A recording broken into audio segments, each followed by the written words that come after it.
폭염이 이어지면서 가축들이 폐사하고 농작물 피해가 이어지고 있는 가운데 폭염 피해를 줄일 수 있는 신기술이 잇따라 선보여 관심을 끌고 있습니다. 에너지 취약계층에 대한 여름철 복지 지원 제도가 겉돌고 있습니다. 정부 정책이 혹한기에 맞춰져 있어 상당수 취약계층이 에어컨 없이 선풍기로 폭염을 견디고 있습니다. 지역 대학들이 너나 없이 기숙사 증축에 힘을 쓰고 있습니다. 학생들이 원하고 있고 대학들도 필요성에 공감하고 있기 때문입니다. 새로 취임한 대구 노동청장이 대기업 삼성 쪽에 유리한 판단을 한 전력을 두고 논란이 일고 있습니다. 이 과정에서 불법적인 일들도 있어 검찰 수사까지 받고 있습니다. 여러분 안녕히 주무셨습니까? 8월 3일 금요일 아침 대구 MBC 뉴스투데이입니다. 오늘도 불볕더위가 기승을 부리겠습니다. 대구 경북은 낮 기온이 38도 안팎까지 치솟겠습니다. 주말에는 기온이 더 오르면서 폭염이 절정에 이를 것이라고 하는데요. 자세한 날씨는 김영은 기상캐스터가 전해드립니다. 네, 매일매일 치솟는 기온에 이 더위를 어떻게 표현해야 될지 모르겠습니다. 어제 대구의 낮 기온 37.2도를 기록했고요. 밤사이 열대야도 기승을 부렸습니다. 오늘도 아침부터 햇볕이 강하게 비추면서 뜨거운 하루가 예상되는데요. 낮 최고 기온 대구 38도, 안동 39도까지 오르겠고 주말 동안에는 40도 가깝게 오르면서 폭염이 절정을 찍겠습니다. 매일매일 숨막히는 더위에 많이들 지치실 텐데요. 여기에 경북의 경우는 오늘 오존 농도도 무척 짙겠습니다. 또한 자외선과 불쾌지수는 매일 전 지역이 매우 높은 단계까지 오르니까요. 바깥보다는 실내 활동을 통해 건강관리 잘 하시기 바랍니다. 이번 주말에는 대구의 낮 기온 39도까지 오르면서 무더위가 절정을 이루겠습니다. 온열 질환을 각별히 주의하시기 바랍니다. 날씨였습니다. 40도를 넘나드는 역대 최악의 폭염으로 농작물 피해가 커지고 있는데요. 바다에서는 수온이 높아 양식 어류 폐사가 시작됐습니다. 여기에 남해안에서는 적조까지 발생해 양식 어가에 비상이 걸렸습니다. 김기현 기자가 취재했습니다. 영덕과 울진에 지난달 31일, 포항과 경주에 1일 오후 4시부터 고수온 주의보가 발령됐습니다. 포항 지역 4곳의 바닷물 온도는 27도에서 28도를 기록했습니다. 넙치의 적정 수온인 21도에서 24도, 강도다리 14에서 17도를 훌쩍 뛰어넘었습니다. 어류의 수온 1도는 사람에게 10도의 기온 변화와 맞먹습니다. 이로 인해 영덕 3군데 양식장에서 4천여 마리, 포항 5군데 양식장에서 2,400여 마리가 폐사했습니다. 먹이 공급 중단과 어류 스트레스 최소화, 죽은 물고기의 신속한 처리 등 각별한 주의가 필요합니다. 피해 규모는 크지 않지만 그동안 어류의 면역력이 크게 약해져 있어 앞으로가 걱정입니다. 수온이 상승하면 일단 먹이 공급을 중단하고 수온을 낮출 수 있도록 여러 가지 노력을 해야 될 것 같습니다. 그리고 또 어류의 스트레스를 최소화해가지고 사육 관리에 임하는 것이 좋을 것 같습니다. 고수온으로 가뜩이나 시름 깊은 양식 어가에 적조까지 말썽입니다. 전남 고흥에서 경남 거제까지 남해안에 일주일 전 적조주의보도 발령돼 동해안 어민들도 초긴장 상태입니다. 포항시는 헬기와 어업 지도선을 동원해 적조 예찰에 나섰습니다. 과거 사례를 보면은 저희 시에 한 2, 3일 후에 바로 적조가 온 경우가 있었습니다. 그래서 그런 뼈아픈 경험이 있었기 때문에 저희들은 이번에 선제적으로 그걸 조치하기 위해서 포항 지역 62개 양식장에서 기르는 어류는 1,230만 마리, 지난 2년 동안 100만 마리가 폐사하는 등 고수온과 적조가 연례화되고 있습니다. MBC 뉴스 김기영입니다. 폭염이 이어지면서 가축들도 폐사하고 인삼, 사과 같은 농작물도 피해가 심각한데요. 폭염 피해를 줄일 수 있는 신기술이 잇따라 선보여서 관심을 모으고 있습니다. 김건엽 기자의 보도입니다. 폭염 속에서도 닭들의 움직임이 활발합니다. 비결은 바로 찬물 공급입니다. 닭이 좋아하는 15도의 물을 만들어 탱크에 저장한 다음 배관을 통해 닭에게 먹이고 뿌려주고 있습니다.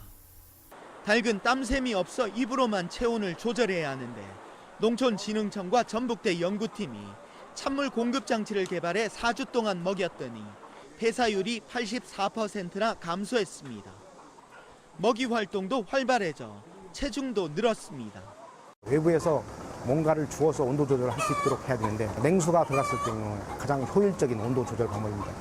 인삼은 폭염 아래 방치하면 말라 죽지만 차광막을 이중으로 설치해 온도를 낮추고 또 관수 시설을 설치해 토양에 물을 공급하면 염류 농도가 낮아져 피해가 줄어듭니다.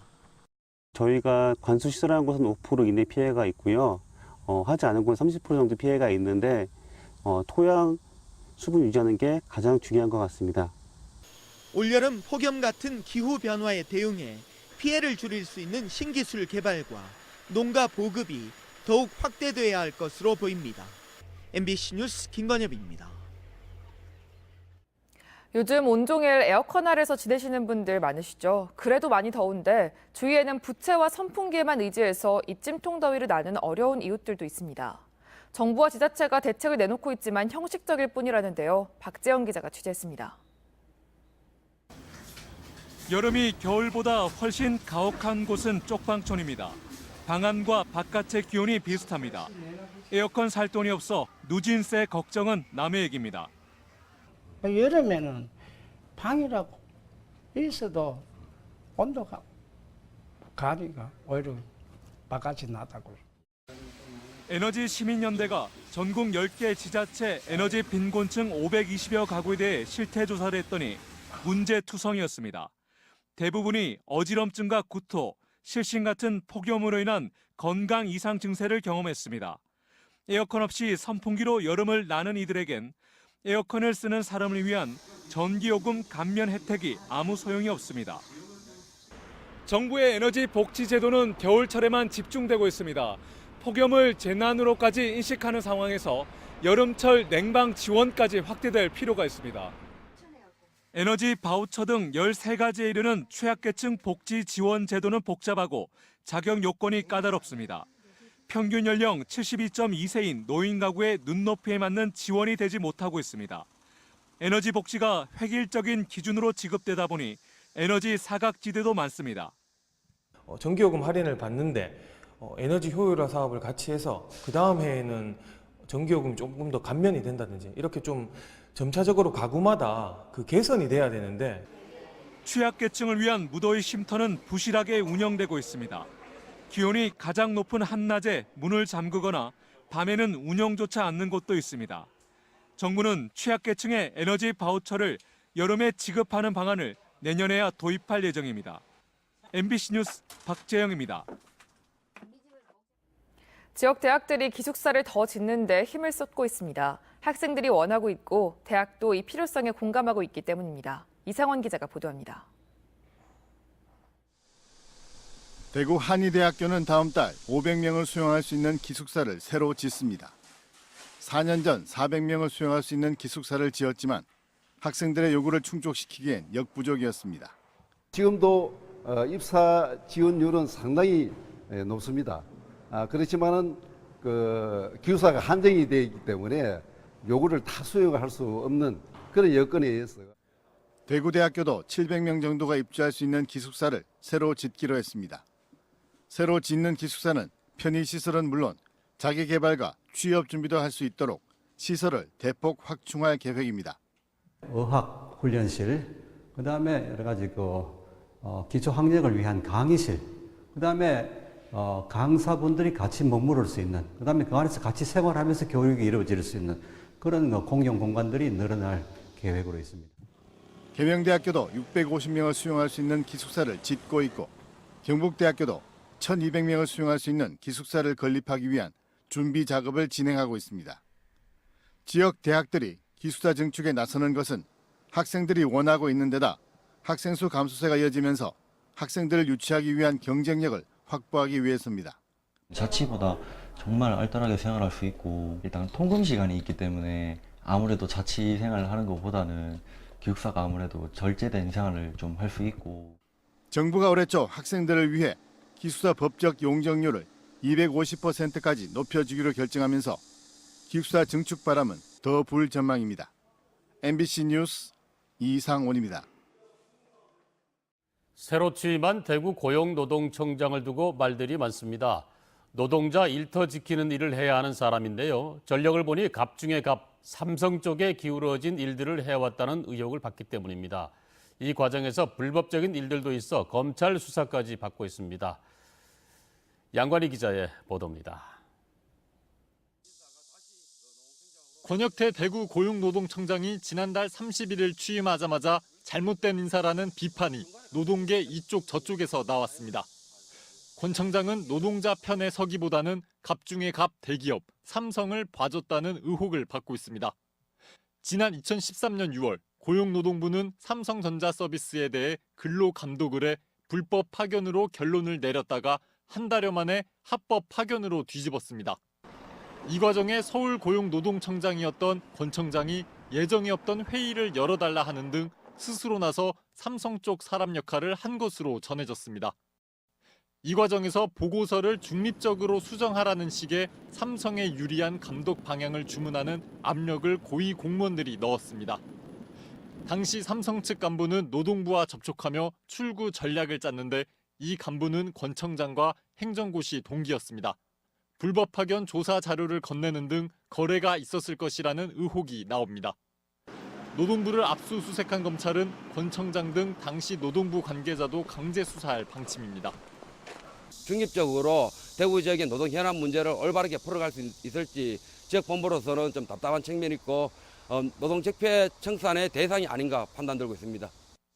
권 청장은 검찰 수사가 진행되고 있어 답변할 수 없다라며 취재에 응하지 않았습니다.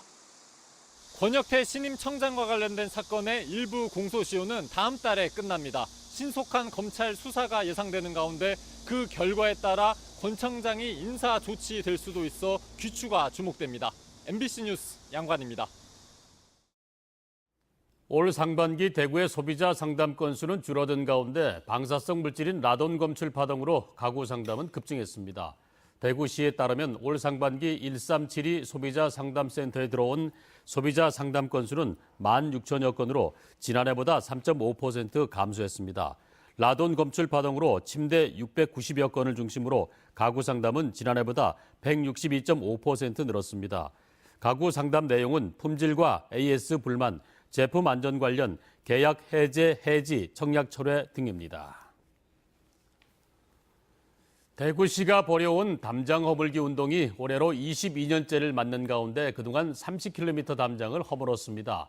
대구시는 지난 1996년 담장 허물기 운동을 시작한 이후에 담장 32.1km를 없앴고 가로공원 36만 8천여 제곱미터를 새로 만드는 효과를 거뒀습니다.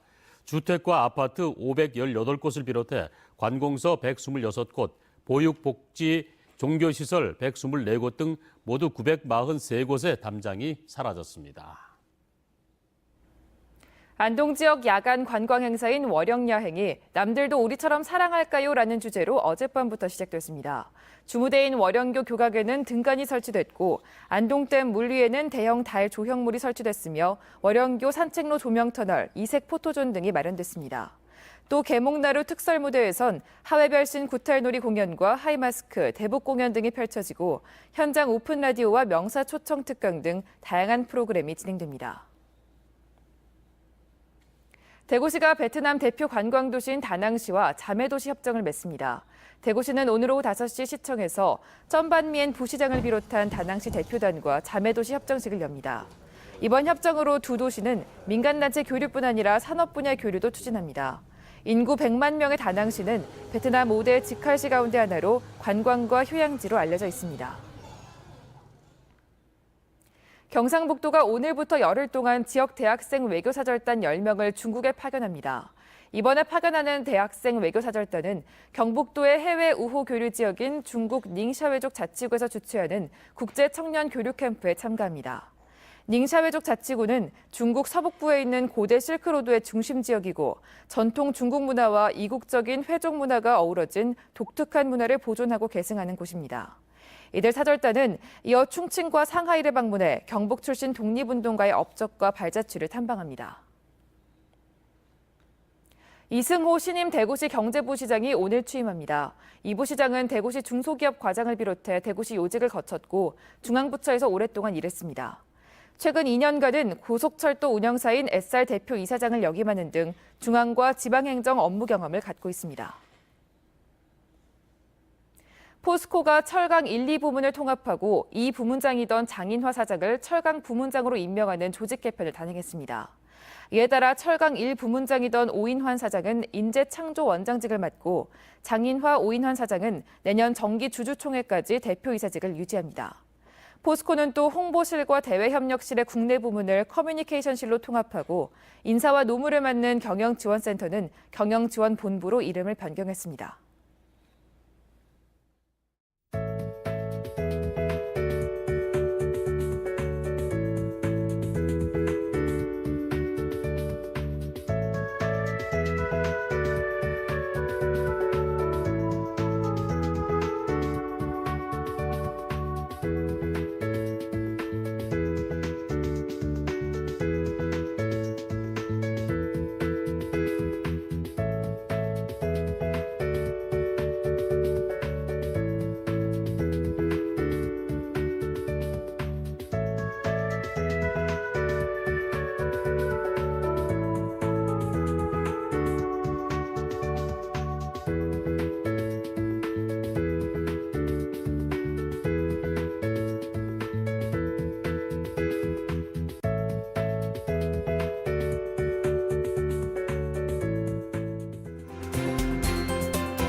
매일매일 치솟는 기온에 이 더위를 어떻게 표현해야 될지 모르겠습니다. 어제 대구의 낮 기온 37.2도를 기록했고요. 밤사이 열대야도 기승을 부렸습니다.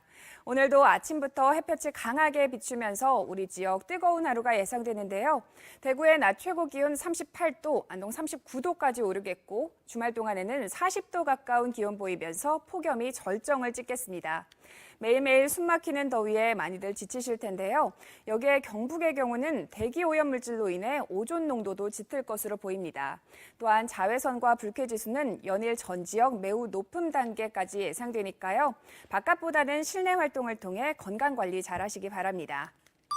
위성 영상 보시면 오늘도 북태평양 고기압의 영향을 받아 우리 지역은 종일 맑은 하늘이 드러나겠습니다. 자세한 지역 변화입니다. 대구의 아침 기온 26도, 청도 24도로 출발합니다. 낮 기온은 대구와 청도 모두 38도까지 치솟겠습니다. 문경의 이 시각 기온 24도, 김천 23도로 하루를 시작하고요. 낮 최고 기온은 모두 38도로 무더위가 연일 계속되겠습니다. 안동의 현재 기온 25도, 의성 24도 보이고 있습니다. 낮에는 안동 39도, 의성도 39도로 40도 가까이 기온이 크게 오르겠습니다. 경주의 아침 기온 24도, 낮 기온 38도 예상되고요. 바다의 물결은 0.5에서 1m로 일겠습니다. 이번 주말에는 대구의 낮 기온 39도까지 오르면서 무더위가 절정을 이루겠습니다. 온열 질환을 각별히 주의하시기 바랍니다. 날씨였습니다.